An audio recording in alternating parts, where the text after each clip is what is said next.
Welcome to new chapter. नवीन chapter आहे आणि हा एक वेगळा सेक्शन आहे all together. Magnetic effect of electric current. Okay, हा फार इंटरेस्टिंग चॅप्टर आहे आणि हा चॅप्टर तुम्हाला कळणं फार गरजेचं आहे, कारण ह्याला चांगलं वेटेज आहे आणि हे तुम्हाला कळलं तर फार मस्त वाटेल. इट इज लाईक असं चुटकीसारखी तुम्हाला प्रॉब्लेम सॉल्व्ह व्हायला लागतील. पण जर कळलं नाही तर मग तुम्हाला ह्याचा एक भीती बसून राहील मनामध्ये आणि पुढे जिथं कुठं तुम्हाला मॅग्नेट्स लागतील तिथं तुम्हाला असं आठवायला लागेल, अरे तेव्हा it was a bad experience. आणि नेमकं आपण हा चॅप्टर शिकतोय अशा इनडायरेक्ट वेमध्ये. त्यामुळेच मी कम्युनिकेशनसाठी तो डिस्कशनचा झूमचा चालू केलेला आहे. So you can make benefit of that. बघा, magnetic effect of electric current. तर हा चॅप्टर जो आहे हा 2 भागात विभागला गेला आहे तुमच्या सिलेबसमध्ये, सीईटीच्या सिलेबसमध्ये. कारण त्यात त्यांनी magnetic effect of electric current part 1 आणि पार्ट 2 केला आहे. पार्ट 1 आय थिंक 7वा-8वा काहीतरी चॅप्टर आहे आणि पार्ट 2 आहे काहीतरी 22 वर चॅप्टर आहे. तर त्यांनी एक चॅप्टर 11वीत घेण्यासाठी आणि एक चॅप्टर 12वीत घेण्यासाठी असं त्यांनी 2 त्याचे भाग केलेले आहेत. बेसिकली हे भाग करण्यात काहीही ॲक्च्युली म्हणजे मॅनेजरियल दृष्टीने त्यांनी तसं भाग केलेले असतील, पण अकॅडमिकली बघायला गेलं तर हे भाग करण्याला काहीही बेसिस नाही आहे. इनफॅक्ट हे भाग केल्यामुळे मुलं जेव्हा 12वीला अभ्यास करतात तेव्हा 11वीचं विसरून जातात. सो त्याचं असं करणं फार हानिकारक आहे, कारण आपल्याला कॉम्पिटेटिव्ह एक्झाम्समध्ये दोन्ही एकत्र लागणार आहे. त्यामुळे आता मी हा चॅप्टर तो शिकवतोय दॅट विल बी कंबाईंड. दोन्ही एकत्र शिकवणार आहे मी. मी यातले काही टॉपिक घेणार आहे, त्यानंतर त्यातले काही टॉपिक घेणार आहे, मग परत इथे येणार आहे, मग परत तिथं जाणार आहे. So we will jump back and forth across this 2 chapters. ठीक आहे ना. बघा, magnetic effect of electric current. Let us first focus on magnet.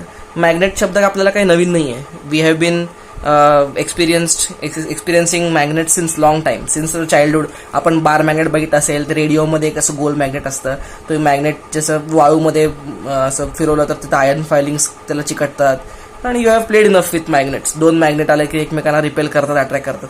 तर actually it is so magical in one way. ज्यांना मॅग्नेट माहीत नाही आहे फॉर देम आणि त्याचं ओरिजिन माहीत नाही आहे, for them magnet is something really magical. म्हणजे इथे एक मॅग्नेट इथे एक मॅग्नेटच्या मध्ये काहीच नाही आहे, पण हा त्याला रिपेल करतो. तुम्ही जवळ आणलं की हा लांब लांब जातो, जर लाईक पोल्स असतील तर, किंवा अनलाईक असतील तर एकमेकांना चिकटतात. आणि sometimes the magnets are so powerful की त्याला असं ओढून काढावं लागतं proper. You have to exert a lot of force. Okay, तर magnet is always a fascinating subject. म्हणजे अगोदरच्या काळात पण it was as if magic. आणि मॅग्नेटचा बराच यूज करून घेतला मॅनकाइंडनी. म्हणजे what to speak of this electronics and electrical revolution that is happened. But even मेडिसिन्समध्ये पण मॅग्नेटिक गोष्टी वापरून बऱ्याच गोष्टी क्युअर करतात. आता MRI पण जो आहे, MRI इज कम्प्लिटली मॅग्नेटिक. तिथं 10 to power एक्झॅक्ट आता फिगर आठवावं लागेल मला, टेस्ला. म्हणजे Tesla is what is unit of magnetic field. तर मॅग्नेटचा वापर करून इवन MRI स्कॅन्स, आपले सगळे जे CT स्कॅन, MRI हे सगळे मॅग्नेटिझम वापरूनच केलेले आहेत. तर ह्याचे सगळे भरपूर ॲप्लिकेशन्स आहेत. आपण 1 by 1 बघू. तर मॅग्नेट हा काही नवीन नाही आहे, पण बरेच it took a lot of time for human beings, scientist to explain what is magnetism.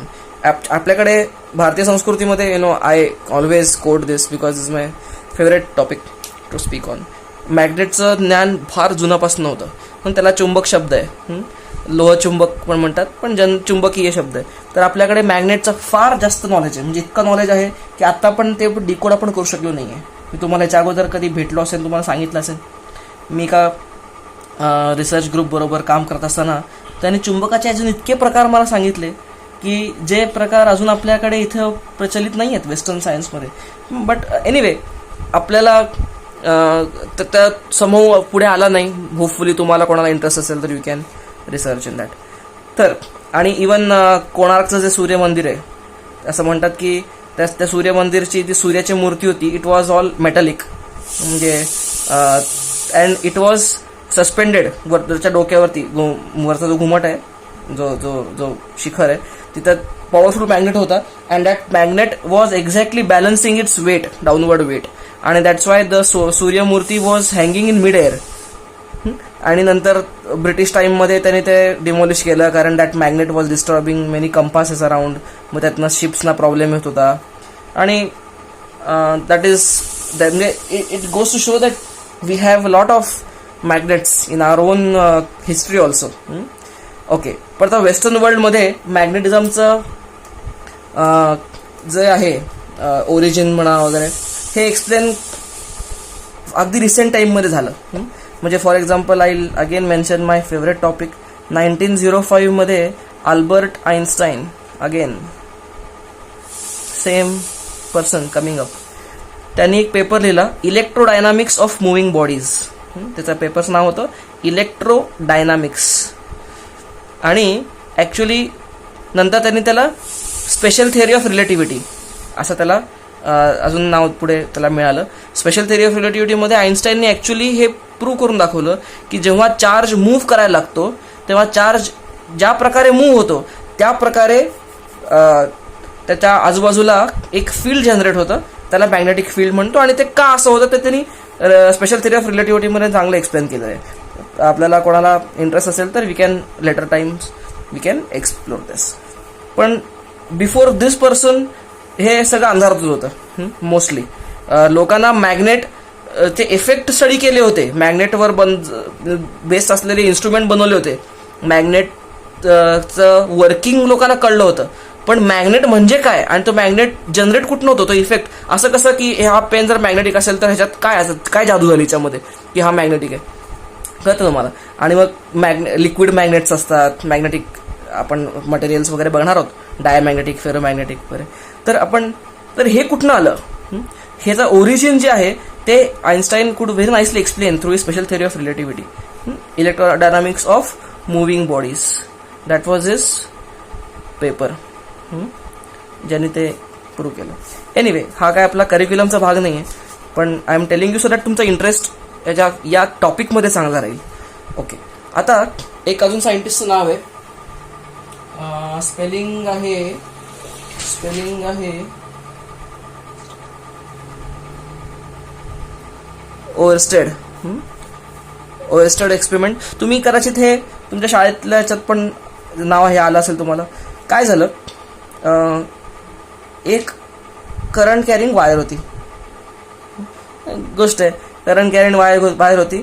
तर ठीक आहे, इलेक्ट्रिक करंटचा शोध लागला, करंट बॅटरीने आपल्याला एनर्जी मिळते आणि एनर्जीने इलेक्ट्रिक फील्ड क्रिएट होतो, इलेक्ट्रिक फील्डमुळे इलेक्ट्रॉनला फोर्स मिळतो आणि तो करंट फ्लो होतो. हे आपण सगळं बघितलेलं आहे. From higher potential to lower potential current flow होतो आणि इलेक्ट्रॉन फ्लोज फ्रॉम उलटा डिरेक्शन ना, lower potential to higher potential. बघा, हे सगळं कळलं. पण त्यांनी काय केलं, एकदा असं म्हणतात, आता ही गोष्ट आहे, बाय मिस्टेक मॅग्नेटिक कंपास. आता मॅग्नेटिक कंपास सुद्धा जेव्हा लोकांना कळलं की मॅग्नेटिक निडल जी असते ती निडल नॉर्थला पॉइंट करते, it points towards north direction. तर लोकांनी, जरी त्यांना कळलं नाही असं का, तरी पण they you made use of it. त्यामुळे magnetic compass is not a new thing. Magnetic compass फार अगोदर कोलंबस हे लोक सगळे सेलर्स होते, they use to find out directions by the celestial bodies, stars वगैरे ह्याच्यावरनं, आणि magnetic compass. So this is a very old instrument magnetic compass. तर मॅग्नेटिक कंपास बाय चान्स या वायरच्या जवळ होता आणि नेमकं जेव्हा त्यांनी सर्किट कंप्लीट झालं आणि यातनं करंट फ्लो होत होता तेव्हा he saw that this magnetic needle deflect झाली. मग that was so amazing, that was very surprising to him. मग त्यांनी काय केलं, ऑफ केला, किक ऑफ केली, करंट ऑफ झाला की परत ती मॅग्नेटिक निडल परत ओरिजिनल पोझिशनला आली. त्यांनी परत ऑन केला, परत जेव्हा करंट फ्लो होत होता तेव्हा हे डिफ्लेक्टेड आणि करंट ऑफ झाला, again came back to original position. हे असं का झालं, that was his biggest question. ह्याचा अर्थ आणि त्यांनी करंट डायरेक्शन रिव्हर्स केली तर हा दुसऱ्या ठिकाणी दुसऱ्या दिशेला रिफ्लेक्ट झाला. म्हणजे there is something invisible between this two. जे आतापर्यंत त्या काळात ओएरस्टेडने जेव्हा हा एक्सपेरिमेंट केला त्या काळात इलेक्ट्रिक फील्ड माहिती होतं काय आहे, ही कल्पना होती ना लोकांना, म्हणूनच इलेक्ट्रिक करंट तिथनं जनरेट, म्हणजे ही कन्सेप्ट कळली लोकांना. इलेक्ट्रिक फील्ड माहिती होतं, पण इलेक्ट्रिक फील्ड हा current carrying conductor electric field ह्याच्यावर लावतोय का. मग त्यांनी काय केलं, एक अजून कंडक्टर घेतला आय आणि त्याच्यावर इथं चार्ज क्यू ठेवला. आता त्यांनी इथं चार्ज क्यू ठेवला म्हणजे एखादा चार्ज ऑब्जेक्ट ठेवला एकदम हलका लाईट वेट आणि त्यांनी आता करंट आय फ्लो केला.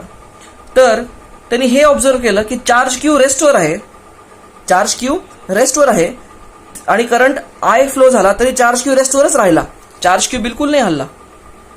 मिस्टिरियस. मॅग्नेटिक नीडल हल्ली करंट गेल्यानंतर, आय पण करंट गेल्यानंतर चार्ज हल्ला नाही, चार्ज रिमेंड ॲट रेस्ट.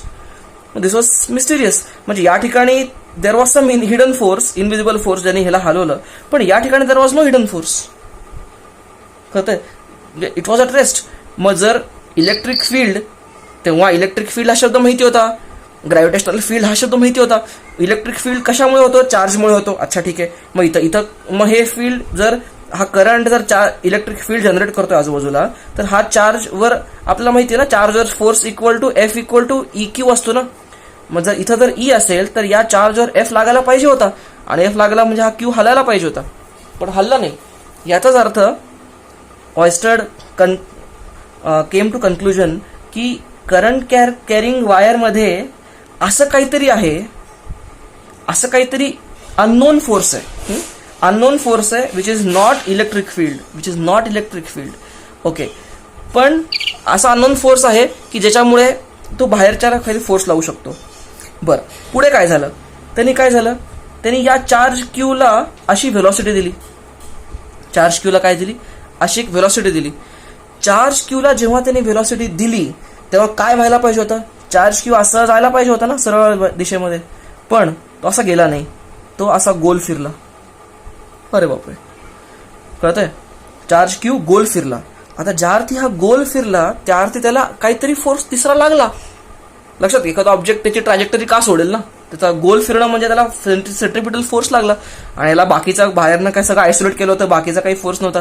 म्हणजे या चार्जवर या करंटनी हा चार्ज रेस्टवर असताना काही नाही केलेला, रेस्टवर असताना ह्याच्यावर काही लागले नाही, पण ज्या इन्स्टंटला हा चार्ज हालायला लागला तेव्हा या करंटने याच्यावर काहीतरी हिडन फोर्स लावला. That was the conclusion. मग this was amazing, it was a breakthrough. मग त्यांनी बरेच हे केले, एक्सपेरिमेंटेशन्स केले. तर त्यांनी काय केलं या एक्सपेरिमेंटमध्ये? त्यांनी ही जी करंट कॅरिंग कंडक्टर आहे हे त्यांनी अजून एका मॅग्नेटिक कंपासनी रिप्लेस केली. इथं मॅग्नेटिक कंपास आणून ठेवला की हे पण हालत त्याचं तसंच डिफ्लेक्ट व्हायचं जसं करंट असताना होत होतं. म्हणून त्यांनी काय विचार केला की हा करंट कॅरिंग कंडक्टर जो आहे तोच इफेक्ट करतो जनरेट जो एक मॅग्नेट करतो. त्यामुळे त्यांनी त्याचं काय कन्क्लुजन आहे, त्यांनी हे डिस्कवर केलं की electric current generates magnetic field. तर असं त्यांनी नाव दिलं. जसं अगोदर इलेक्ट्रिक फील्ड नाव होतं तसं त्यांनी आता काय नाव दिलं? मॅग्नेटिक फील्ड असं नाव दिलं त्यांनी. ओके, तर मॅग्नेटिक फील्डला आपण इलेक्ट्रिक फील्डला कसं ई वापरत होतो कॅप्शन, तसं मॅग्नेटिक फील्डचं कॅप्शन आहे B for Bombay. Okay, this is ऑयस्टर्ड एक्सपेरिमेंट. हे तुम्हाला आता जे काही मी सगळं तोंडी सांगितलं त्यात तुम्हाला जे काही लिहावंसं वाटतं 2-3 पॉईंट्समध्ये शॉर्टमध्ये लिहून घ्या. हे आपण पुढे बघू. लिहून झालं असेल तर बघा. ओके, या अख्ख्या चॅप्टरचं जर तुम्हाला एक बर्ड आय व्ह्यू पाहिजे असेल किंवा एक ट्रीट पाहिजे असेल की आपण काय काय शिकणार याच्यामध्ये, तर या चॅप्टरचे 3 भाग आहेत. 1, 2 आणि 3. आपण 3 भाग या चॅप्टरचे शिकणार आहे. सगळ्यात पहिल्यांदा आपण शिकणार आहे की हे to calculate magnetic field. B magnetic field ज्याला म्हणतो आपण, हे बी कॅल्क्युलेट कसं करायचं, म्हणजे करंट कॅरिंग वायरमध्ये किती असतं, त्याच्या डिस्टन्सवर कसा फरक पडतो, करंटच्या अमाऊंटवर फरक पडतो का, एक बरं ते वायरचा शेप वेगळा आहे, गोल वायर आहे, तिरकी वायर आहे, हे ते इन्फायनाईट वायर आहे, सेमी इन्फायनाईट वायर आहे, व्हॉट एव्हर. मग या प्रत्येक सिच्युएशनमध्ये आपण बी कसा काढायचा, किंवा सोलेनॉइड आहे, टोरॉइड आहे, असे वेगळे वेगळे शेप्स आहेत, इलेक्ट्रोमॅग्नेट्स आहेत. तर त्या सगळ्या केसेसमध्ये हे काढायचं कसं, हा पहिला भाग आहे. दुसरा भाग आहे की to calculate force on moving charge. बरं, मॅग्नेटिक फील्ड काढलं याच्यात काढायला शिकलो आपण. ओके, आता त्या मॅग्नेटिक फील्डमुळे हलणाऱ्या चार्जवर फोर्स किती लागतो जो ज्याच्या मी म्हटलं ना मी क्यू चार्ज जेव्हा तो व्ही स्पीडने जात होता तेव्हा तो गोल फिरला, आणि जेव्हा व्ही 0 होता तेव्हा फोर्स पण 0 होता. हा तो फोर्स किती आहे ते काढणं हा दुसरा पार्ट आहे. आणि तिसरा आपण बघणार आहे व्हेरियस इन्स्ट्रुमेंट्स, म्हणजे याच्यात आपण tangent moving coil galvanometer, tangent galvanometer बघणार आहे, ॲमीटर, व्होल्टमीटर कसे गॅल्व्हनोमीटर डिपेंड करतात. त्यानंतर आपण याच्यात सायक्लोट्रॉन वगैरे असे इन्स्ट्रुमेंट बघणार आहे. कळतंय? ओके. पहिला जो पार्ट आहे हाऊ टू कॅल्क्युलेट बी, हे आपण ह्याचे दोन सायंटिस्ट आहेत, त्या दोन सायंटिस्टचे दोन आपण लॉज बघणार आहे. एकाचं नाव आहे बायट सेवर्ट्स लॉ. बायट सेवर्ट्स लॉ, ह्याला आपण BS लॉ पण म्हणता येईल, बायट सेवर्ट्स लॉ. आणि आहे एम्पियर्स सर्किटल लॉ, याला AC लॉ असं सुद्धा म्हणता येईल. बायट सेवर्ट्स लॉ आणि एम्पियर्स सर्किटल लॉ हे दोन लॉज आपण शिकणार आहे. कशाचे लॉ आहेत हे बी कॅल्क्युलेट करायचे लॉ आहेत. ओके. त्यातला हा जो लॉ आहे हा लॉ तुमच्या चॅप्टर नंबर म्हणजे पहिल्या पार्टमध्ये आहे, तुमच्या सिलेबसच्या पहिल्या पार्टमध्ये, आणि हा जो आहे तुमच्या सिलेबसच्या दुसऱ्या पार्टमध्ये. हां, पण आता आपण हे सगळं एकत्र शिकणार आहे. म्हणजे असं काही त्याला मतलबच नाही की पहिल्यांदा मी हे शिकवणार, नंतर दुसरं काहीतरी शिकवणार, नंतर इथं येणार. नाही, आपण पहिल्यांदा हे शिकणार, नंतर हे शिकणार. त्यामुळे आपण हे दोन्ही तुमचं पार्ट 1 पार्ट 2 तुम्ही डिव्हिजन जे केलेली आहे तुमच्या सिलेबसमध्ये ती मी फॉलो करणार नाही. मी हा पूर्ण टॉपिक एका प्रॉपर सिक्वेन्समध्ये घेईल. ठीक आहे. त्यानंतर calculate force on moving charge, तर तुमच्या पुस्तकामध्ये हे पहिल्याच पार्टमध्ये. ठीक आहे. आता तुम्हाला एम्पियर सर्किटल लॉने जर तुम्हाला बी काढायला तुम्हाला आलंच नाही तर तुम्ही हे काय काढणार? तुम्हाला बायट सेवर्ट लॉनी पण येणार आहे, आणि हे दोन्ही लॉज एकमेकांचं मदतच करतात. पण त्यामुळे आपण पहिल्यांदा हा शिकणार, will go through this sequence. Okay. आणि त्यानंतर वी विल स्टडी इन्स्ट्रुमेंट्स, हे तुमच्या सेकंड पार्टमध्ये. ठीक आहे. मी तुम्हाला सेकंड 1 2 का लिहून घेतो, कारण तुम्हाला अभ्यास करताना मिळाला पाहिजे कुठे येते. तर हे काय तर शिकवलं आणि असं काही सिलेबसमध्येच नाही असं तुम्हाला वाटायला नको. कळतंय? हा चॅप्टरचा आपला ओव्हरऑल व्ह्यू आहे. आपण 3 भाग शिकणार आहोत. हे तुम्ही नोट डाऊन करून घ्या. पाहिजे असेल तर करा, नाही केलं तरी बेटर करा, वाय नॉट, थोडी इंक घालवा वाया. ओके. पुढे आता आपण पहिल्या पार्टकडे वळू, कॅल्क्युलेट बी. पहिला आपण बी काय आहे थोडीशी बेसिक गोष्टी बघू. मॅग्नेटिक फील्ड बी, जसं इलेक्ट्रिक फील्ड ई होता तसं मॅग्नेटिक फील्ड बी. आता वरती मी डॅश मारली आहे म्हणजे कुठली आहे? व्हेक्टर क्वांटिटी आहे. सगळ्यात पहिली गोष्ट it is a vector quantity. Second, ह्याचं युनिट काय आहे? ह्याचं युनिट असतं टेस्ला, म्हणजे त्याचे एसआय युनिट आहे, हे आहे टेस्ला, टी स्मॉल.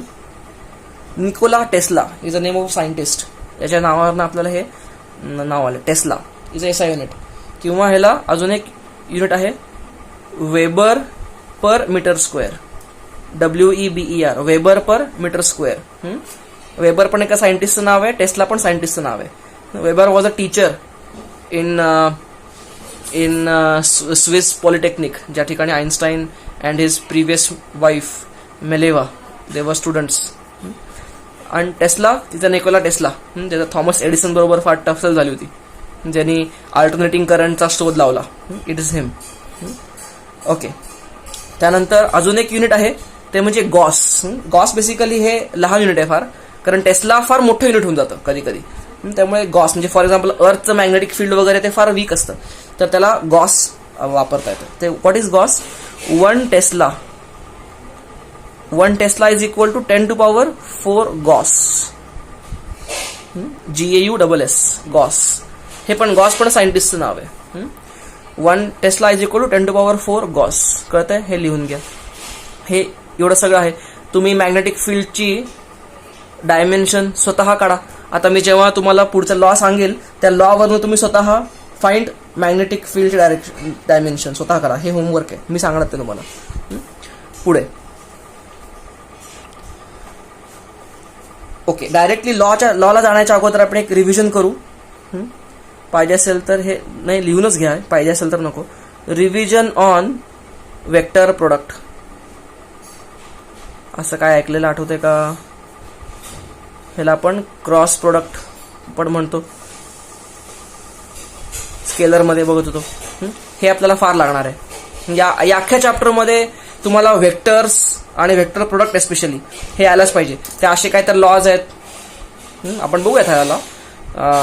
तर हे लॉजची गरजच पडत नाही. जर तुमचे व्हेक्टर प्रोडक्ट्स जर क्लिअर असतील तुम्हाला असले काही लॉजची गरज नाही पडत. तर आपण शॉर्टकट बघणार आहोत. व्हेक्टर प्रोडक्ट बघा, समजा एखादा वेक्टर असा असेल, वेक्टर ए, हे काय नवीन तुम्हाला सांगत नाही मी, वेक्टर बी, दोन्ही असं एका प्लेनमध्ये वेक्टर आहेत, दोन्ही मला अँगल थीटा आहे. तर ए क्रॉस बी कुठे असतो? मला ए क्रॉस बी कसं काढतो? Take your right hand, keep your fingers, तुम्ही तुमचे फिंगर एला ठेवा आणि ए पासनं बी कडे गोल फिरवा. आणि तुमचा थंब कुठं चाललाय? खाली चाललाय ना, कळतंय? म्हणजे ए अलाइन युअर. आता हे मला थोडासा कॅमेरा वरती धरतो. Okay, listen to this.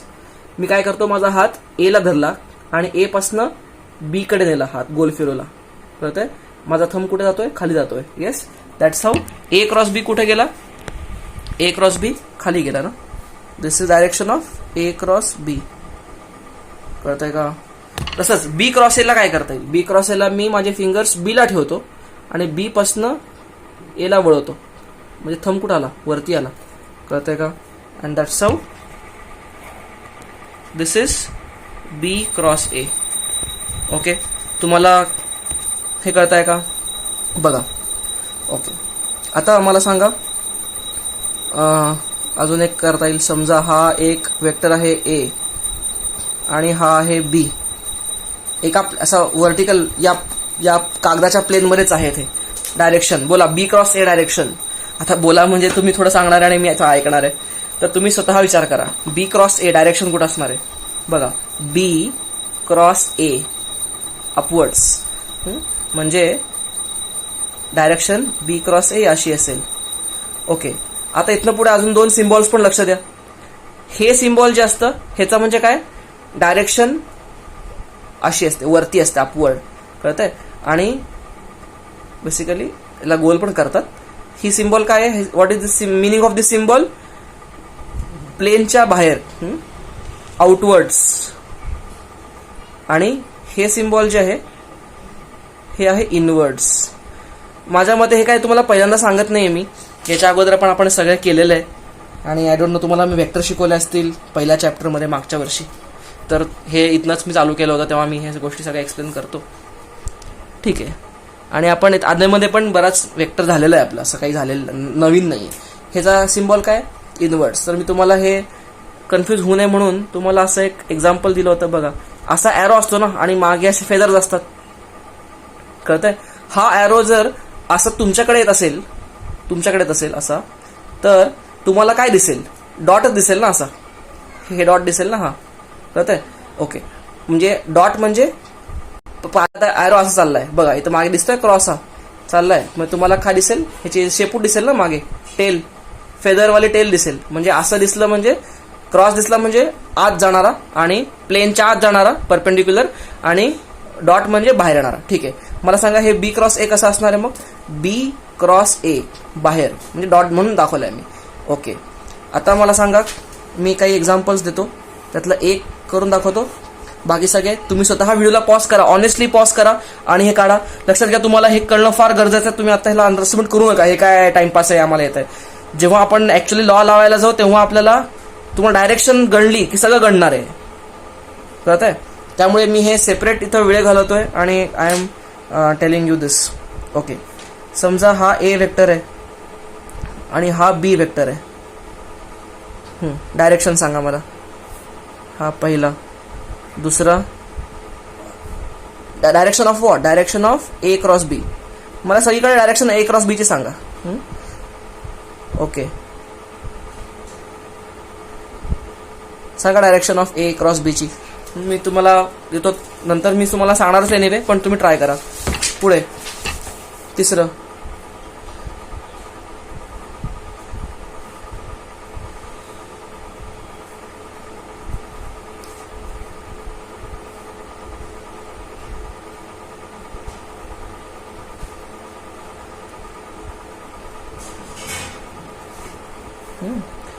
Okay. असे 4 एक्झाम्पल्स मी आहेत दिलेले तुम्हाला. बघा, तर चारही एक्झाम्पल झाले. ट्राय करून पॉज करून, नाही तर पॉज करून बघा, सांगा डायरेक्शन. ओके, बघा डायरेक्शन कशी असणार आहे. मला ए क्रॉस बीचे करायचे आहेत ना, ए क्रॉस बी. आता बी वरती येतोय, बी वरती कारण डॉट दाखवलाय, म्हणजे ए फिंगर ए क्रॉस बी. माझे फिंगर आले बी ला वरती. Look at my thumb, thumb is going like this, म्हणजे A cross B is like this. कळतंय का? Look at this, A cross B. इथं ए वरती आहे. ओके, म्हणजे मला असं वर ठेवावं लागेल, ए असे ए क्रॉस बी. कळतंय? Look at the thumb like this. कळतंय का? ओके, या चॅप्टरमध्ये तुम्हाला you have to keep your hand moving. तुम्हाला जेव्हा एखादा ऑब्जेक्ट दिला जातो आणि मॅग्नेटिक फील्ड काढायचं आहे, पटापट हात हल्ले पाहिजेत. 1 to 2 1 to 2 असं गायला पाहिजे. कुठे 2 to 1. सो हे आलंच पाहिजे या चॅप्टरमध्ये. पुढे बी ए, आता ए क्रॉस बी काढायचं ना. बोला, ए पहिल्या वेक्टरला मी फिंगर आले काय, ए. आता बी खाली चाललाय, ए क्रॉस बी म्हणजे वरती आलं डायरेक्शन. ए क्रॉस बी वरती आलं. ओके, ए क्रॉस बी कुठं वरती गेला. कसं काढलं, ए क्रॉस बी खाली गेला ना, बी वरती.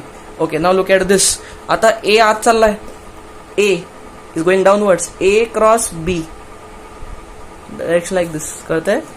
ओके, म्हणजे this is direction of A cross बी.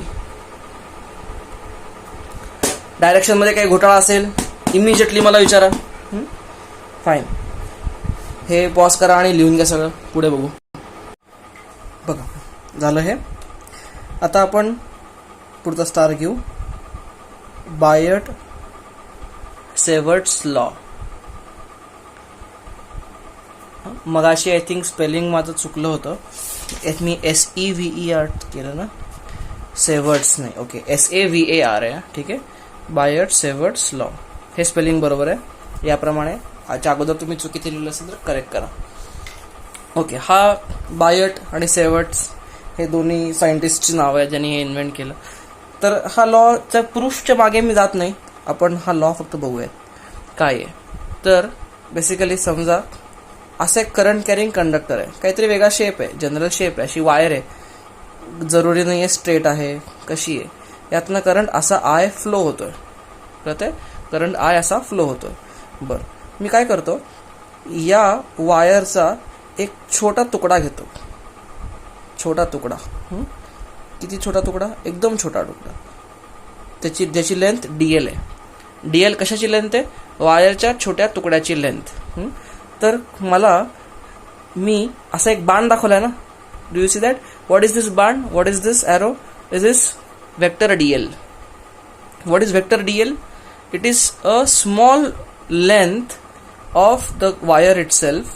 हां, फक्त मग वेक्टर डायरेक्शन कुठून आली? हां, direction is along direction of current. तुम्हाला कळतंय? ओके, अलॉंग डायरेक्शन करंट मी असं एक DL वेक्टर काढतो. बरं, आता इथं एक पॉइंट P घेतो विसिनिटीवर. असा P घेतो की या DL वेक्टर, हा जो DL तुकडा घेतलाय, या DL तुकड्यापासनं जर मी एक पोझिशन वेक्टर काढला पॉइंट P चा, तर पोझिशन वेक्टर तो वेक्टर R जर असेल. तर बघा काय काय घेतली. पहिल्यांदा कंडक्टर घेतला, त्यातनं आय करंट फ्लो होतोय, आणि त्या करंटच्या दिशेमध्येच मी त्या कंडक्टरचा एक तुकडा घेतो करंटच्या दिशेमध्ये, आणि त्याला काय म्हणतो, वेक्टर DL. आणि एक पॉइंट P घेतो. हा कुठला पॉइंट आहे, ज्या ठिकाणी मला मॅग्नेटिक फील्ड काढायचंय, त्या ठिकाणी मला मॅग्नेटिक फील्ड या ठिकाणी काढायचंय. असा एक पॉइंट P आहे, आणि या पॉइंट P चा हा पोझिशन वेक्टर आहे. हा वेक्टर चालू कुठनं होतो, त्या DLच्या सेंटरमधून चालू होतो आणि संपतो कुठं, त्या पॉइंटला. कळतंय? ओके, तर असं जर असेल तर हा लॉ काय सांगतो, या पॉइंट P ला मॅग्नेटिक फील्ड किती असतं. समजा ह्याचा मॅग्नेटिक फील्ड DB काय, छोटं मॅग्नेटिक फील्ड. का छोटं मॅग्नेटिक फील्ड? कारण या DL लेंथमुळे झालेलं मॅग्नेटिक फील्ड मी या लॉने सांगतोय. मग मोठं काढायचं असेल तर मला काय करावं लागेल, इंटिग्रेशन करावं लागेल. ठीक आहे, सध्या पहिला आपण फक्त स्टेटमेंट बघूयात. तर what is small magnetic field at point P किती असेल हे, it is given by μ0I upon 4π into DL cross R upon magnitude of R चा क्यूब.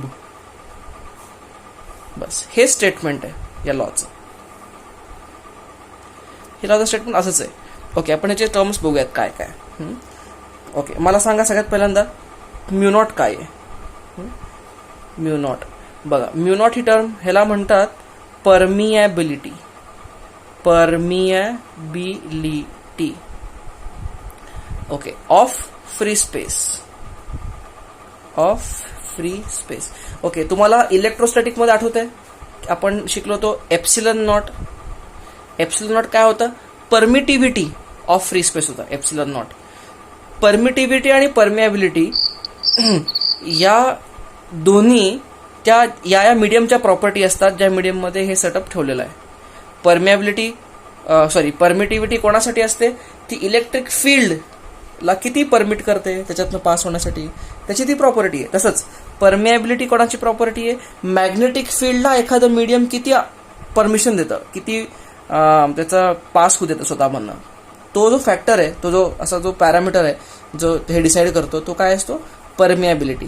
आणि खाली नॉट सबस्क्रिप्ट वापरला आहे म्हणजे तो फ्री स्पेसचा आहे.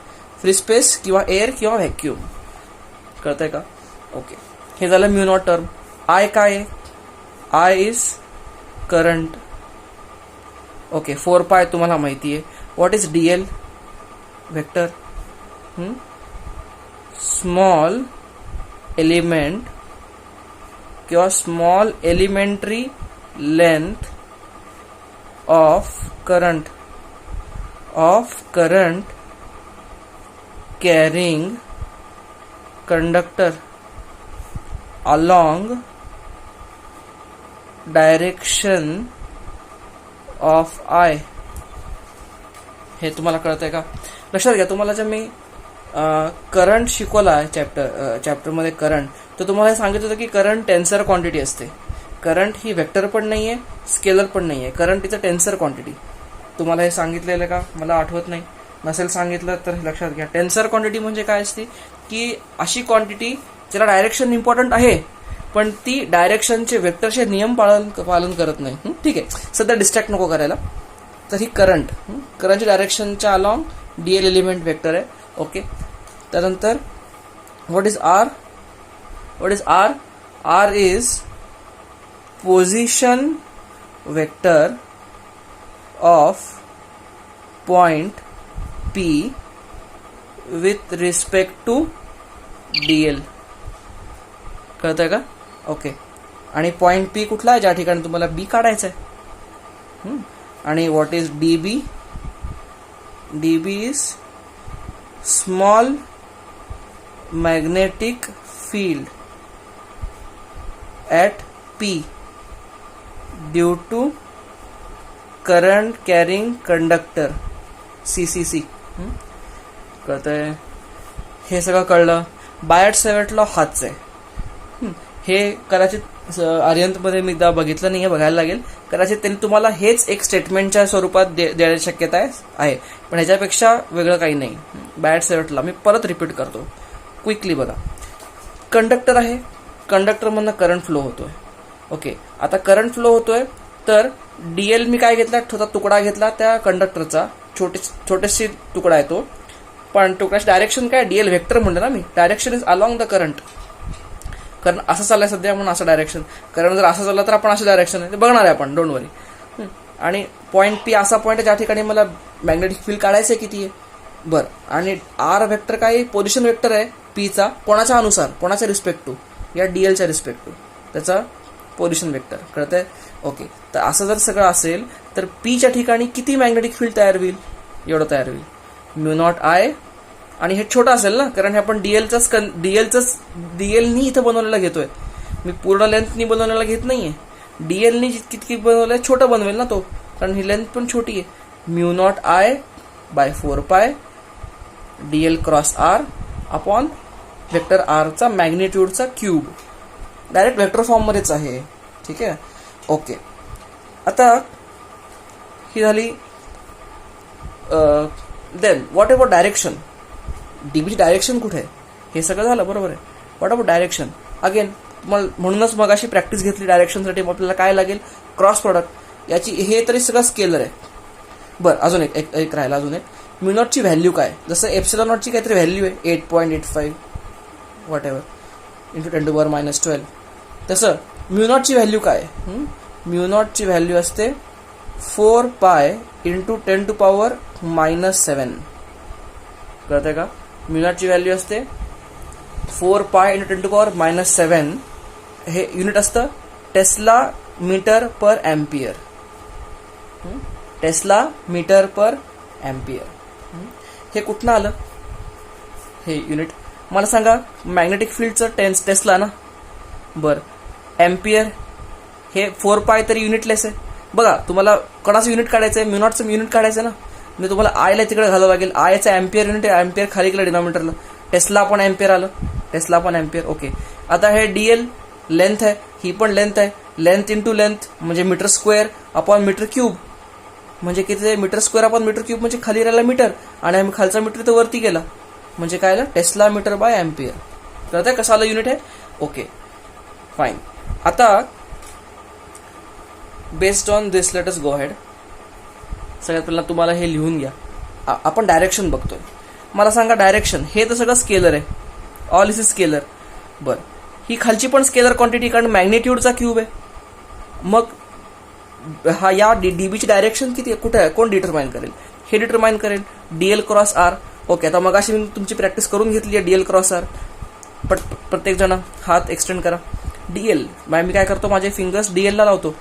डीएल क्रॉस आर असं मला फिंगर वळवता येत नाही. ओके, मग असं पकडा हात. This is DL cross R. Look at my thumb, it's going downwards. त्यामुळे डायरेक्शन कुठे असेल, या डीबीची या पॉइंटला it will be downwards inside the plane. कळतंय. DB will be acting downwards. कळलं का, सगळ्यांना कळलं का. फार इम्पॉर्टंट आहे. नसेल कळलं तर परत हा व्हिडिओ मागे जा, परत बघा. मी सगळं एक्सप्लेन केलेलं आहे इथे. ठीक आहे, पुढे. बरं, परत एक डायरेक्शनची छोटी प्रॅक्टिस करून बघू. समजा एक वायर राशी आहे, करंट असा फ्लो होतोय आणि पॉईंट पी इथं आहे. बोला डायरेक्शन, या पॉईंट पीला डायरेक्शन कशी असेल, डायरेक्शन सांगा फक्त. ओके, समजा करंट कॅरिंग कंडक्टर असा आहे आणि इथनं पॉईंट पी इथं आहे. बरं, पीच्या ठिकाणी डायरेक्शन सांगा, बीची डायरेक्शन सांगा, डी बीची डायरेक्शन. त्यानंतर समजा असा आहे करंट आय आणि पॉईंट पी इथं आहे. आणि चौथी केस आहे असा करंट फ्लो होतोय आणि पॉईंट पी इथं आहे. ओके, स्क्रीनला पॉज करा. आणि चारही केसेसमध्ये मला डायरेक्शन सांगा बीची. सेम, काही वेगळं नाही, फक्त क्रॉस प्रोडक्टची डायरेक्शन बघा. Do it. पॉज करा. बघा आता डीएल क्रॉस आर जो आहे ना, तोच तर डिटरमाइन करतो डायरेक्शन बीची काय असणार आहे. आणि तुम्हाला माहिती आहे डीएल कोणाच्या अलॉंग असतं, along direction of current flow. Current असा फ्लो होतोय, मग तुम्ही तुमचा डीएल वेक्टर असाच असणार ना, अलॉंग करंट असणार. ओके, म्हणजे करंट आता या ठिकाणी मला बसणं थोडंसं असा हात आहे, असा पकडतो मी एक, आणि हा असा डीएल असेल आणि हा आर जर असणार, वेक्टर आर असेल, तर DL cross R. Look at my thumb, it's going downwards. आता मला दाखवणं चॅलेंजिंग जाणार आहे कारण हे कॅमेरा थोडा वरती धरतो तरी पण मी. ओके, बघा DL cross R, thumb is going downwards. म्हणजे या केसमध्ये पॉईंट पीच्या ठिकाणी बी डी बी खाली जाणार. या ठिकाणी कसं असणार, आय आता आय खाली चाललाय, आय आत चाललाय कारण हा क्रॉस आहे ना. तुम्हाला क्रॉस दिसतंय का, हे this is a cross. Okay, I खाली चाललाय. आता आय जर खाली चाललाय तर डीएल पण खाली चाललाय. Okay, put the fingers like this, Diehl cross P. कळतंय, डीएल क्रॉस आर. आता हा वेक्टर आर असा असेल ना, पोझिशन वेक्टर असा असेल ना. Okay, DL cross R. Look at the thumb, it's going like this, down this wards. म्हणजे या ठिकाणी डी बीची डायरेक्शन अशी असणार, कळतंय का?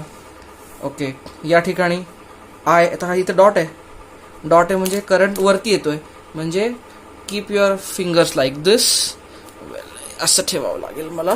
आणि हे काय असणार आहे, हा वेक्टर आर असेल ना. ओके, वरती ठेवला आणि आर असा, म्हणजे अशी डायरेक्शन आली. ओके, म्हणजे या ठिकाणी डी बी डायरेक्शन अशी आहे. आणि या ठिकाणी कशी असणार, या ठिकाणी आर अशी डायरेक्शन असणार, आर वेक्टर पोझिशन वेक्टर, आणि डी एल अलॉंग करंट, म्हणजे D L cross R downwards, म्हणजे या ठिकाणी पण डाऊनवर्ड्स.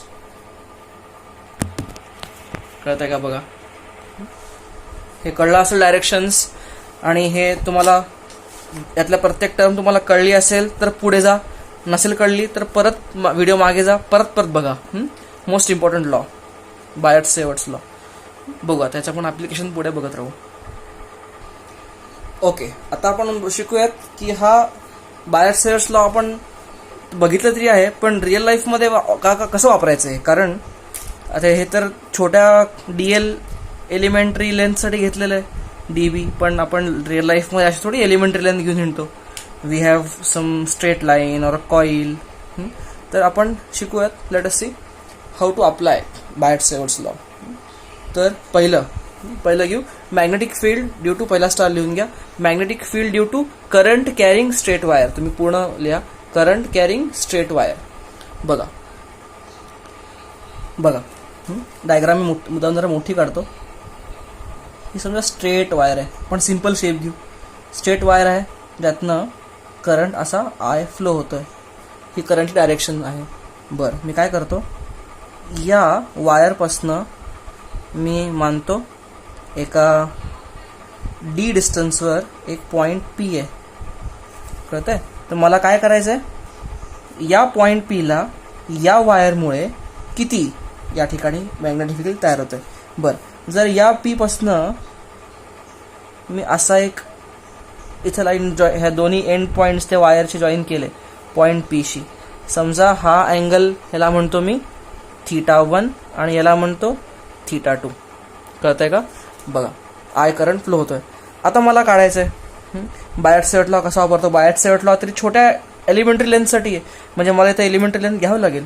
बरं, हे डी डिस्टन्स तुम्हाला कळतंय, D distance is perpendicular distance from the point, ज्या पॉईंटला मला टोटल बी काढायचं आहे फ्रॉम द वायर. हे डिस्टन्स अख्खा डी आहे. बरं, मी काय करतो, या रेफरन्स लाईनपासून मला सांगा, हा जो θ1 जो आहे तो θ1 मी रेफरन्स लाईनपासून असा घेतलाय आणि θ2 रेफरन्स लाईनपासून खाली घेतलाय, खालच्या एंडला आणि वरच्या एंडला असं केलेलं ना. बरं, मी काय करतो, याच रेफरन्स लाईनपासून मी θ अँगलवर जाऊन डी θ नावाचा एक छोटा एलिमेंट घेतो. कळतंय का? बघा,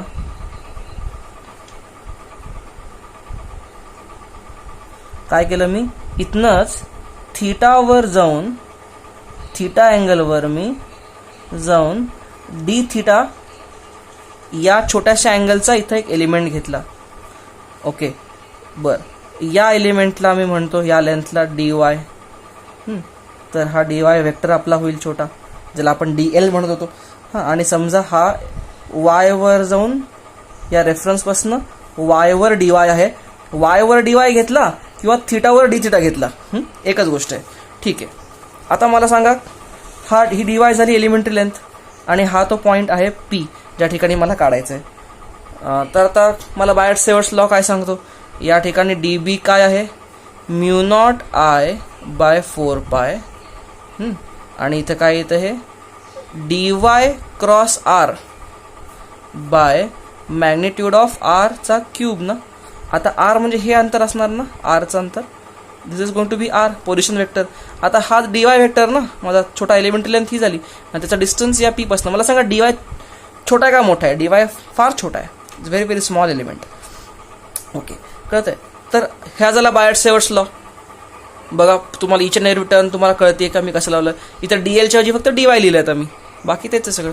आर पोझिशन वेक्टर आहे with respect to elementary length, position vector of point P, ज्या ठिकाणी मला काढायचं आहे. बरं, पुढे आता let me substitute values here. Okay, त्याच्या अगोदर जर ही डायग्राम थोडी क्लमझी झाली असेल, क्लमझी, जरा गिचमीट झाला असेल इथं भरपूर गोष्टी दाखवल्यात. तर मी एक अजून डायग्राम सिंपल कशी करता येईल मला ही. तर बघा हे काय, हा तो हे डी डिस्टन्स आहे, इथं तो पॉईंट पी आहे, इथं तो वेक्टर, कुठला वेक्टर आहे हा, डी वाय वेक्टर आहे, ती इलेमेंटरी लेंथ आहे ही, ती खालनं वाय, इथनं वायवर आहे ना, आणि इथनं हा काय आहे, हा पोझिशन वेक्टर आहे ना, ज्याला आर म्हणलंय मी. ओके, असं आहे. ओके, आता मला सांगा हा अँगल थीटा आहे, हा अँगल थीटा हे 90, तर हा काय आहे 90 मायनस थीटा, म्हणजे हे काय असणार आहे, हे असणार आहे 180 मायनस 90 मायनस थीटा, म्हणजे हे असणार आहे 90 प्लस थीटा ना. गणित कळतंय, थीटा 90 म्हणजे हे 90 मायनस थीटा, 90 मायनस थीटा म्हणजे हे किती 180 मायनस दिस ना, हे किती 90 मायनस थीटा, 180 मायनस हे केलं तर हे असं येईल. ओके, हा यातला अँगल आहे, म्हणजे दिस इज अँगल बिटवीन. लक्षात घ्या, आपल्याला हे पण माहिती आहे ना की ए क्रॉस बी काय असतं, is A B sine theta असतो ना मॅग्निट्यूडमध्ये, ए क्रॉस बीची मॅग्निट्यूड अशी असते ना, हो की नाही. ओके, आता मला सांगा, सगळ्यात पहिला मी मॅग्निट्यूड वाईज अनालाइज करतो. ओके, आणि या ए बी साइन थीटामध्ये थीटा काय असतो, theta is angle between vector A आणि व्हेक्टर बी असतो ना. ओके, आणि मला सांगा डायरेक्शन कशी असेल, direction D Y cross R आहे ना, D Y cross R downwards, direction कशी असणार आहे, डाऊनवर्ड असणार आहे. ओके, बघा आता हे झालं डायरेक्शन डाऊनवर्ड असणार आहेत, काही चेंज नाही. आता let us only speak about magnitude. Okay, काय लिहितो मी, mu naught I upon 4 pi. आता याची मॅग्निट्यूड खाली, हे खाली आर क्यूब तरी असणारच आहे, यात काही वाद नाही. आता वरची मॅग्निट्यूड काय लिहू मी इथं, डी वाय आर, आणि दोघांमधला अँगलचा साईन ना, तो साईन 90 प्लस थीटा आहे. कळतंय का, पुढे. ओके, आता हा आर जो आहे, मला असं या जॉमेट्रीवरनं करता येईल का की cos theta is equal to adjacent upon hypotenuse, म्हणजे R is equal to D sec theta, असं म्हणू का मी. ओके, सबस्टिट्यूट करा, R equal D sec theta. इथं काय लिहितो मी, mu naught I by 4 pi, हे डी वाय लिहिलं, आरच्या ठिकाणी काय लिहितो मी, डी. आता इथं बेसिकली आरला आपल्याला ऑलरेडी कमी करता येईल ना, इथं आर एक कट झाला आणि इथं स्क्वेअर झाला, म्हणजे वरती आर राहिलेलाच नाही. बरं, हे काय आहे, साईन 90 प्लस थीटा असतो कॉस थीटा अपॉन खाली आर स्क्वेअर आहे, हे आर स्क्वेअर काय लिहू, D square sec square theta. Okay ना. बरं, पुढे आता हे काय, मला डी बी मिळालं, मला मोठा बी पाहिजे, मला म्हणजे इंटिग्रेशन करायचं थोडक्यात. ओके, आता इंटिग्रेशन करण्यासाठी इथं डी वाय पण व्हेरिएबल आहे आणि थिटा पण व्हेरिएबल आहे. बघा ना, तुम्ही हा एलिमेंट जेव्हा वर खाली फिरवाल तेव्हा थिटा पण चेंज होईल आणि डी वाय पण, म्हणजे D Y Y is anyway variable. मग दोन व्हेरिएबल कसं करता येईल, एक जंगल में एकच शेअर होऊ शकता, दोन व्हेरिएबल नाही शक्य. म्हणजे मला काय करावं लागेल, दोन व्हेरिएबलमधलं काहीतरी वाय आणि डी मधलं काहीतरी नातं सोडवावं लागेल. बोला काय आहे, वाय अपॉन वाय आणि डी मधलं नातं थिटाच्या टर्म्समध्ये करता येईल का, येस. काय लिहिता येईल, वाय इज इक्वल टू किंवा y upon d opposite upon adjacent, म्हणजे टॅन झाला. I can say y upon d is tan theta, म्हणून y equal to d tan theta. बरं, डिफरन्शिएट करा, काय मला मिळेल, d y by d theta is equal to D.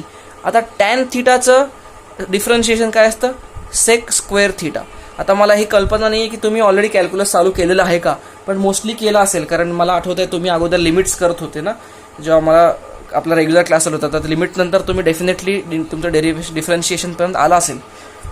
तर टॅनचं differentiation असतं सेक स्क्वेअर थिटा, नसेल जरी आलं तरी पण ॲटलिस्ट हे नोट डाऊन करून ठेवा. असं असतं, what is this, d y is equal to D sec square theta d theta. ही डी वायची व्हॅल्यू इथं ठेवता येईल मला आता. ओके, सबस्टिट्यूट करा, मग काय करता येईल मला, d b is equal to mu naught I upon 4 pi. आता डी वायच्या ठिकाणी सबस्टिट्यूट करा, d sec square theta d theta cos theta upon खाली काय आलं, d square sec square theta, बरोबर ना. ओके, आता second square sec square theta sec square theta दोन्ही कट झालं, हे डी आणि इथलं एक पॉवर कट झाली. ओके, मग आता काय झालं, I am left with I am left with dB is equal to mu naught I upon d खालीच येईल into cos theta d theta. आता किती सुंदर आलं. Now this is beautiful. का आता फक्त हे सगळं कॉन्स्टंट आहे. आता फक्त हे एकच व्हेरिएबल राहिलं. Theta is only variable left. आता मला इंटिग्रेट करता येईल. ओके, मग मला काय इंटिग्रेट दिस म्हणजे मला काय मिळेल. I get complete magnetic field is equal to integration of d b ना. Okay, which is mu naught I by 4 pi D. हे कॉन्स्टंट आहेत. म्यू नॉट कॉन्स्टंट आहे. आपण अज्युम करतोय करंट स्टडी स्टेटमध्ये फ्लो होतोय. करंट कॉन्स्टंट आहे. 4 पाय डी हे सगळं कॉन्स्टंट आहेत. Integration cos theta D theta. अच्छा, आता लिमिट्स टाकायला लागतील थीटाचे. थीटाचे लिमिट टाकू कसं मला सांगा. थीटा मी मोजतो कुठनं. थीटा मधल्या लाईनपासून मोजतो ना. बघा, थीटा मधल्या लाईनपासून वरती मोजलेलं आहे मी. ओके, थीटा कसा व्हेरी व्हायला पाहिजे सो दॅट ही अख्खी लेंथ कव्हर होईल. थीटा फक्त 0 टू थीटा 2 थीटा हा थीटा 1 अँगल आहे ना वरचा. ओके, 0 टू थीटा 1 फक्त नेला मी तर फक्त एवढीच लेंथ कव्हर होईल. कळतंय. 0 टू थीटा 2 नेला तर फक्त एवढीच कव्हर होईल. मला ही अख्खी पाहिजे. म्हणजे theta should vary from minus theta 2 to plus theta 1. हे कळतंय का बघा limits. Theta should vary from minus theta 2 to plus theta 1. That are the limits. Minus theta 2 to plus theta 1.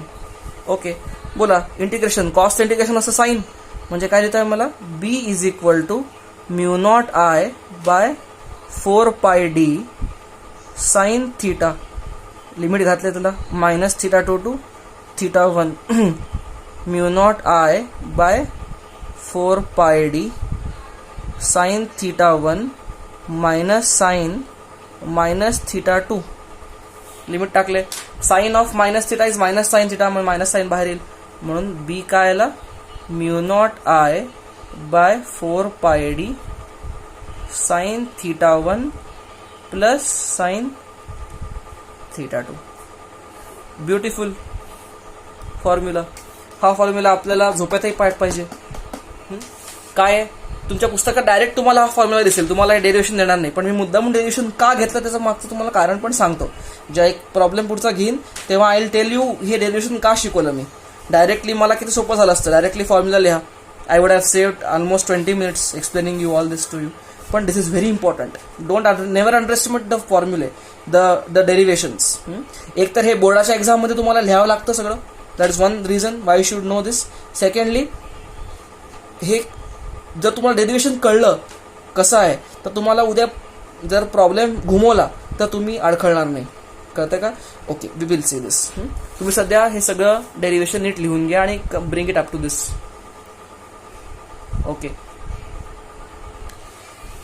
Okay अजून एक गोष्ट सांगायची राहिलीच आहे ती म्हणजे डायरेक्शन. ही झाली मॅग्निट्यूड बीची. डायरेक्शन आहे खालच्या दिशेने. असंच का मी सांगितलं तुम्हाला. डीएल क्रॉस आर म्हणजे थंब इज डाऊनवर्ड्स. ओके, हे सांगितलेलं आहे तुम्हाला. ओके, आता ह्याच्यामध्ये एक दोन गोष्टी चुकण्यासारख्या कशा असतात सांगतो तुम्हाला. हे डी काय आहे. D is very important. हे परपेंडिक्युलर डिस्टन्स आहे. परपेंडिक्युलर डिस्टन्स ऑफ पॉइंट ज्या ठिकाणी तुम्हाला काढायचं आहे from line. Current carrying conductor C असं म्हणता येतात. Current carrying straight line. ठीक आहे, हे डी आहे. बऱ्याचदा ते हे फार इम्पॉर्टंट आहे. गडबडीत हे मॅथ्स सॉल्व्ह करताना चुकू शकतं. अच्छा, थीटा 1 आणि थीटा 2 काय आहे. थीटा 1 थीटा 2 काय आहे. हे दोन्ही आहेत. हे दोन्ही कुठनं मेजर केलेले आहेत. Measured from D in opposite direction. सध्या फक्त लिहून घ्या हे इन अपोजिट सेन्स. याचा अर्थ काय लिहून घ्या. जेव्हा मी प्रॉब्लेम सॉल्व्ह करायला घेईल तेव्हा तुम्हाला याचा अर्थ सांगेल. हे लिहून घ्या 2 पॉइंट्स. चला एक सिंपल प्रॉब्लेम बघू. पहिल्यांदा अशी वायर आहे, त्यातनं 2 अँपिअर करंट फ्लो होतोय. हा पॉईंट पी आहे काय नेस्टेड फॉरवर्ड. आणि distance of perpendicular distance P पासनं या कंडक्टरवर 1 मीटर आहे हे. आणि हा अँगल 37 आहे आणि हा अँगल 53 आहे. काही नाही. तर मला काढायचं आहे B. Find B at point P. काय येणार इथं? Mu naught I by 4πd sine θ1 plus sine θ2 formula. I राहायचं राहिला. बोला काय करता येईल? Mu naught, what is mu naught value? 4π 10⁻⁷ mu नॉटची व्हॅल्यू.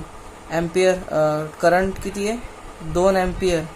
खाली हे 4π आणि डी डिस्टन्स 1 मीटर ना, 1 साइन θ1 वरचा θ1 असतो ना 37 degree plus sign 53. Okay, simple answer. हे सगळं सॉल्व करा. टेस्ला युनिट काय याचं? टेस्ला. एसआय युनिट असतं टेस्ला किंवा वेबर पर मीटर स्क्वेअर. कळतंय? सिम्पल लिहून घ्या. आता बघा पुढचा क्वेश्चन. ह्याचा कसं आहे? अशी कंडक्टरची लेंथ आहे ही आणि इथनं या टोकापासनं पीचं डिस्टन्स ए आहे आणि त्या टोकापासनं डिस्टन्स दिलेलं नाही आहे, पण हे 30 डिग्री आहे आणि हा असं जॉमेट्री दिलेली आहे. Okay, now look at this. आता इथं कसं लावणार? बेसिक फॉर्म्युला काय आहे? B is equal to mu naught I by 4πd sine θ1 plus sine θ2. बरं, आय दिलेला आहे करंट 3 ॲम्पियर. 4πd. आता डी तुम्ही काय घेणार? बऱ्याच म्हणतील हे ए असेल. बरं, आपण सगळं ह्याच्या टर्म्समध्येच घेऊयात. करंट पण आपण आयच घेऊयात. 3 ॲम्पियर घेण्यापेक्षा आयच घेऊ, म्हणजे सगळं असं आकड्यांच्या सर्वात नको.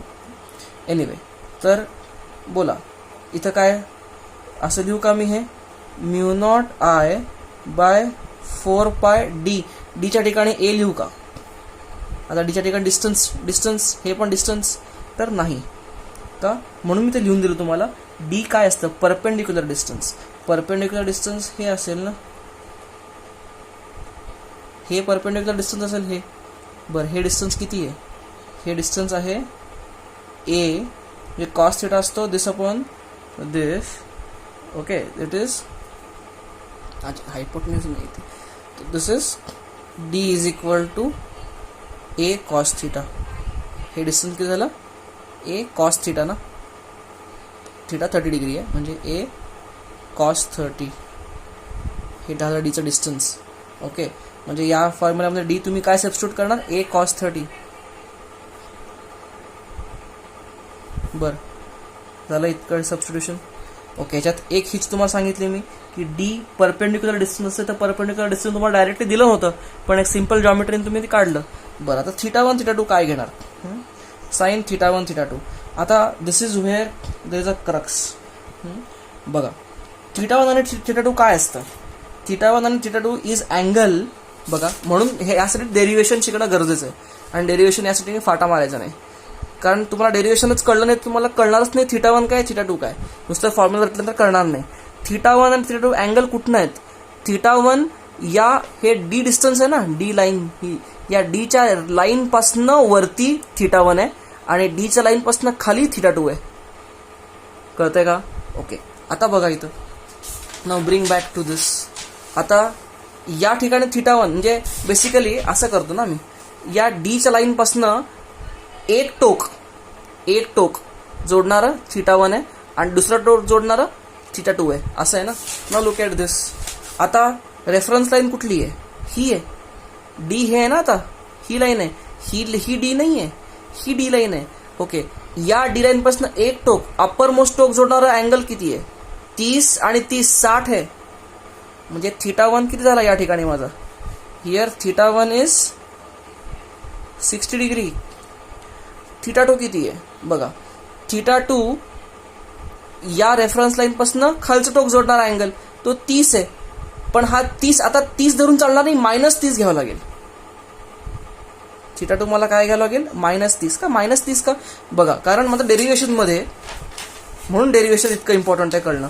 डेरिव्हेशनमध्ये मी θ1 असं जर असा घेतलाय, क्लॉकवाईज घेतलाय, तर θ2 अँटी क्लॉकवाईज घेतलाय, अपोजिट साईडला घेतलाय. तसंच इथं मला काय करावं लागेल? डेरिव्हेशनमध्ये म्हणजे हा जो फॉर्म्युला डिराईव्ह केलेला आहे ह्याच्यामध्ये θ1 θ2 कसं घेतलाय? दोन्ही अपोजिट सेन्समध्ये घेतलाय. आता कळलं तुम्हाला अर्थ? मगाशी मी जे दुसरा पॉईंट लिहून दिला होता अपोजिट सेन्समध्ये आहे थिटा टू. आता इथं काय झालं, इथं θ1 पण क्लॉकवाईजच होईल आणि θ2 पण क्लॉकवाईजच होईल, विच इज नॉट पॉसिबल. म्हणजे आपल्या ह्याच्या अगेन्स्ट आहे. ओके, म्हणजे θ1 क्लॉकवाईज आहे 60 डिग्री, हरकत नाही, घेतलं मी. पण θ2 अँटी क्लॉकवाईज पाहिजे ना, पण इथं अँटी क्लॉकवाईज काही नाही. म्हणजे 30 डिग्री क्लॉकवाईज, याचा अर्थ काय, -30 डिग्री अँटी क्लॉकवाईज. आता हे तुम्हाला कळतंय का नाही मला कळायला काही मार्ग नाही. इमिजिएटली तुम्हाला हे मायनस काइन साईन का आलं हे कळलं का? जर या रेफरन्स लाईनपासून खाली गेलं असतं तर प्लस घेतलं असतं मी. का घेतलं असतं? कारण त्यानुसारच मी माझं डेरिव्हेशन करून हे आणलेलं आहे. पण आता रेफरन्स लाईनपासून मी θ1ला पण वरती गेलोय आणि θ2ला पण वरतीच गेलोय, त्यामुळे θ1 वरती जाणं साहजिकच होतं, म्हणून एक प्लसच घेतलं. पण θ2 खाली जायचं, θ2 साठी मला खाली जाणं अपेक्षित असताना सुद्धा मी वरती गेलोय, म्हणून मायनस घेतलं, -θ2. ओके, मग आता इथं लिहा sin 60, आता इथं प्लस sin -30 येईल. कळतंय का? काय नाही, आता हे पुढचं सगळं हे साधं गणित आहे, हे तुम्ही सॉल्व्ह करा. ओके, आन्सर येईल. डायरेक्शन काय आहे? डीएल वेक्टर असा आहे आणि आर वेक्टर असा आहे जोडणारा, म्हणजे DL is like this. Okay, असं दिस इज डीएल वेक्टर आणि R vector is like this. Look at my thumb going upwards. So ह्याचं डायरेक्शन असणार वरती. कळतंय? That's how this work. म्हणून तुम्हाला मी इतकं जीव तोडून ते डेरिव्हेशन सांगितलं, कारण अशा केसेसमध्ये डेरिव्हेशन हेल्प्स यू. डायरेक्ट रट्टा मारलेला फॉर्म्युलावाल्याला विचारायचं, गडबडून जाईल तू पूर्ण. ओके, पुढे बघू. पुढचं एक्झाम्पल आहे semi infinite wire. Semi infinite वायरचा अर्थ काय? सेमी इन्फायनाईट म्हणजे त्याचं एक टोक या ठिकाणी संपलेलं आहे, हे संपलेलं आहे, हे फायनाईटच आहे. पण हे दुसरं टोक नाहीच आहे, दुसरं टोक इज इन्फायनाईटली लॉंग. असं कुठं लांब जाते ती वायर, ह्याला काय म्हणतात? Semi infinite. कम्प्लिटली इन्फायनाईट जे पुढच्या प्रॉब्लेममध्ये घेतोय मी, हे वरती पण इन्फायनाईट असणार आणि खाली पण इन्फायनाईट असणार. That will be completely infinite. बोला याच्यामध्ये आता मला सांगा काय काय करू. पहिला आपण आयडेंटिफाय करू. हे डी तर ऑलरेडी आहेच आहे, म्हणजे मला बी काढायचं आहे. μ0I/4πd आहे, तसंच लिहितोय. आता sin θ1 प्लस sin θ2, हे सवय राहू दे, फॉर्म्युला लिहून ठेवला मी, लिहून तरी पाठ होईल. तुम्ही पण सवय ठेवा, कीप रायटिंग फॉर्म्युलेस, कारण लिहूनच पाठ होत जातं पटकन. ओके, तर μ0I/4πd आहे, तसं ठेवलं कारण डिस्टन्स डीच आहे अजून ह्याचं. Okay, sin θ1. आता इथनं या पॉईंट पी पासनं मला असा θ1 वर जाईपर्यंत, पण वरचं टोक एकदम इन्फिनिटीला आहे, अजून लागलं नाही. म्हणजे काय झालं? θ1 तुमचा काय झाला? 90 डिग्री झाला. θ1 हा अँगल आहे ना, हा 90 डिग्री झाला ना, आणि हा असा जेव्हा जाईल तेव्हा तो कुठेतरी जाऊन भेटेल इन्फिनिटीला. म्हणजे θ1 असा काहीतरी θ1 वरती गेला. दिस इज ऑलमोस्ट θ1 90 डिग्री. म्हणजे काय झालं? sin 90. आणि θ2 किती आहे? इथनं दुसरं टोक इथंच संपलं, दुसरं टोक खाली जायची गरजच नाही θ2 साठी. इथंच संपलं, म्हणजे θ2 0 आहे. म्हणजे हे sin 0 आणि sin 91, म्हणजे डी ची व्हॅल्यू काय आली? μ0I/4πd. हे पाठ पाहिजे. बऱ्याच प्रॉब्लेम्समध्ये डायरेक्ट तुम्हाला हे विचारलं जातं, μ0I/4πd सेमी इन्फायनाईटसाठी. जे शक्यतो सेमीला लागत नाही, इन्फायनाईटला लागते आपल्याला. ओके, आता direction L cross R downwards. आता मी डायरेक्शन आय थिंक तुम्हाला येत आहेत असं अझूम करून जातो पुढे, मी जास्त आता एक्सप्लेन करत बसत नाही. पुढची घ्या, काही नाही, तेच सेटअप घ्या, फक्त वायर आता कम्प्लिटली इन्फायनाईट वायर घ्या, वरती पण इन्फायनाईट खाली पण इन्फायनाईट. आणि इथनं कुठनं तरी डी डिस्टन्सवर हा पॉईंट आहे, हा करंट I फ्लो होतोय. बोला काय करणार? बीचा ओरिजिनल फॉर्म्युला लिहून घ्या, μ0I/4πd sin θ1 प्लस sin θ2. बोला μ0I/4πd. डी डिस्टन्स डीच आहे म्हणून डीच आहे, इथं दुसरं काय दिलं तर ते घ्यायला लागेल. आय पण आयच आहे. sin θ1. आता इथनं θ1 ला जायचंय मला, वर जायचं मिळतच नाही मला, कुठं जाणार? अगेन θ1 काय झालं? 90 डिग्री ना, म्हणजे sin 90. आणि θ2 पण खाली जायला लागेल, तो 90 आहे पण तो पण असा कुठं तर खाली भेटेल, दुसरं टोकच येत नाही, इकडे इन्फायनाईट आहे. म्हणजे हे पण काय झालं? sin 90. हे झालं 1 + 1 2, म्हणजे काय झालं? μ0I/2πd. हे तुम्हाला पाठ करावं लागतं. बऱ्याच ठिकाणी हे डायरेक्ट विचारलं जातं, असे न्यूमेरिकल्स आहेत, त्या ठिकाणी तुम्हाला हे सगळं सबस्टिट्यूट करून काय काढता येतं, नाही असं नाही, पण ते काढायला थोडा जो वेळ लागतो तो वाचता येतो. हे तुम्हाला बायहार्ट पाहिजे. इम्पॉर्टंट रिझल्ट आहे हा. ओके, अजून एक क्विक बघून टाकू. म्हणजे आपलं ओके, समजा अशी वायर आहे, स्ट्रेट लाईन आहे, आय करंट फ्लो होतोय. ओके, या वायरच्या एक्सटेन्शनवरच एक पॉईंट पी आहे. म्हणजे ही वायर इथंच संपती, ही इथंच एवढीच वायर आहे, पण या वायरच्या एक्सटेंड करून पॉईंट पी घेतला. आता या ठिकाणी बी किती असेल बोला? μ0I/4πd साईन, बोला θ1 θ2चा खेळ आहे सगळा. आता डी, मला एक सांगा, what will be D here? D perpendicular distance आहे, म्हणजे डिफाईनच होणार नाही असं काही. बी इथं डिफाईनच होणार नाही ना बी, कारण हे डीच आहे. Distance perpendicular distance from this point two this is 0, मग खाली 0, पण डिफाईनच होणार नाही. आणि तरी पण θ1 काय, θ1 पण 0 आणि θ2 काय 0 किंवा -180 लिहा, प्लस लिहा, मायनस लिहा, काही लिहा. हे 0 0 0 0 0 म्हणजे बेसिकली बी नॉट डिफाईन्ड. हां, आणि तुम्ही जरी ठीक आहे limit of D tends to 0 असं काय काय जरी केलं तर ह्याचा आन्सर 0च येणार आहे. तुम्ही लिमिट्स जरी लावले, डी टेन्स टू 0 असं जरी काय तर तुम्ही सॉल्व्ह केलं हे, तरी पण ह्याचा आन्सर 0च येणार आहे, कारण साईन 0 0 आहे, साईन 180 पण 0 आहे, किंवा साईन -180 पण 0 आहे, त्यामुळे याचा आन्सर 0 येईल. ठीक आहे ना, that's how it works. Okay, काही होमवर्कला प्रॉब्लेम देतो, हे करून टाका. काही काही ठिकाणी ज्या ठिकाणी 2 करंट लाईन्स असतात, फॉर एक्झाम्पल एक कंडक्टर असा फ्लो होतोय, से आय करंट असा फ्लो होतोय आणि आय करंट असा येतोय, असा फ्लो होतोय. ओके, तर इथं पॉइंट पी आहे, हे डिस्टन्स पण डी आहे आणि हे डिस्टन्स पण डी आहे. ओके, तुम्हाला हे जॉमेट्रीचे खेळायचं आहे, बाकी काही नाही.